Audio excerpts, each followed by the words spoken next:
আসসালামু আলাইকুম। ঈদ মোবারক। অর্থাৎ ঈদ উল ফিতর গত হয়েছে, কিন্তু আমাদের ঈদের আনন্দ থেকেই যাবে।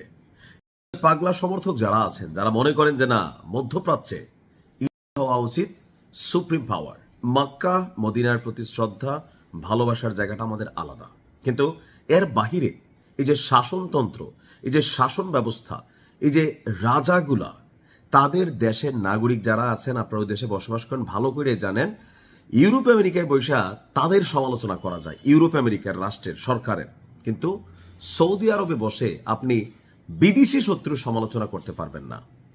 আরব রাষ্ট্রগুলোতে যারা বসবাস করে তারা আমেরিকার বিরুদ্ধে পক্ষে কোনো স্টেটাস দিতে পারে না, তাদের গণমাধ্যম কলাপস করা হয়েছে। কেন?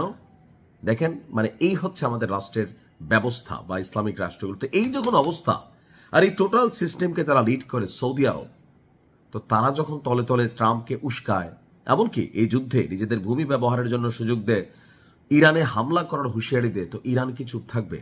আজকে ইরান দেখিয়ে দিয়েছে একটা বড় আকারের যুদ্ধের আশঙ্কা আমি করছি, মধ্যপ্রাচ্য জুড়ে সম্ভবত যুদ্ধটা ছড়িয়ে পড়বে, কারণ ইরান একা সবগুলো রাষ্ট্রকে যেভাবে ঠাপাচ্ছে, এই ঠাপানোর মূল কারণ তোমরা আমার শত্রুকে তোমার ঘরে জায়গা দিছ, ঘরের যেই কোনায় আমার শত্রু আছে আমি তার ধর্ম কেন, কারণ সেইখান থেকে আমার অভিযান চালাচ্ছে।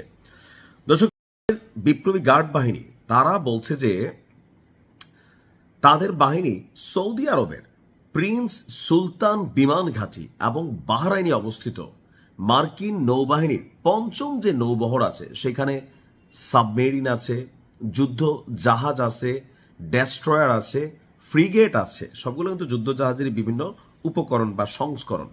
এই যে বিশাল, অর্থাৎ মধ্যপ্রাচ্যে মার্কিনীরা বিভিন্ন ঘাঁটি করেছে, এর মধ্যে বাহরাইনে সম্ভবত পঞ্চম নৌবহর, অর্থাৎ বিশাল এক নৌবাহিনী তারা তৈরি করে রাখছে।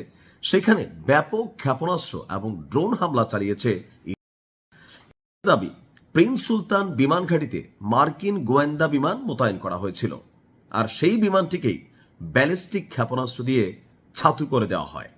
তারা এই ঘাঁটিকে মার্কিন সামরিক সরঞ্জাম মোতায়েন এবং অভিযানের জন্য একটি গুরুত্বপূর্ণ কেন্দ্র হিসাবে বর্ণনা করছে। অর্থাৎ ইরানের বক্তব্য, প্রিন্স সুলতান বিমান ঘাঁটিকে ব্যবহার করে আমেরিকা এখানে অনেক কিছু খেলছে, এমনকি এখান থেকে যুদ্ধের অনেক ধরনের উপকরণ সহযোগিতা এই বিমান ঘাঁটিকে ব্যবহার করে নিচ্ছে। অর্থাৎ সৌদির যুবরাজ মোহাম্মদ বিন সালমান তার রাষ্ট্রকে ইরানের বিরুদ্ধে ব্যবহার করতে দিচ্ছে, সো তারা রিয়েকশন দিচ্ছে।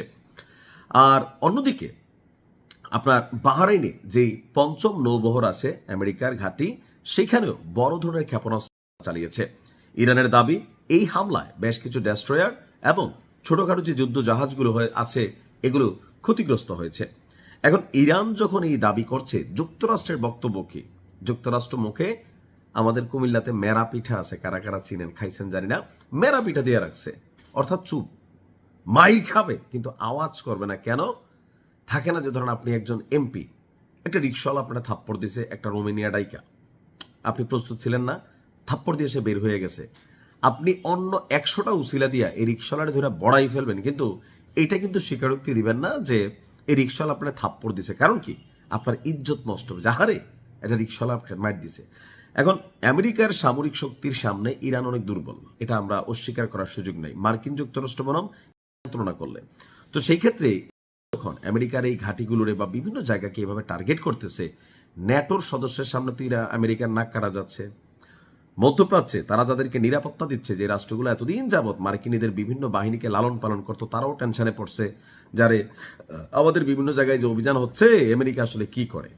তো বক্তব্য যে মধ্যপ্রাচ্যের যতগুলো রাষ্ট্র আছে, প্রত্যেকটা রাষ্ট্রে মার্কিন যত ঘাঁটি আছে সবগুলোকে তারা উড়াবে, এবং কি এতে করে ওই দেশগুলোর সাথে তাদের সম্পর্ক বিচ্ছিন্ন করা উদ্দেশ্য না, উদ্দেশ্য হচ্ছে তোমরা তোমাদের রাষ্ট্রকে ব্যবহার করে আমাকে আঘাত করতে দিও না, তাইলে আমি ভাই তোমার কিছু করবো না।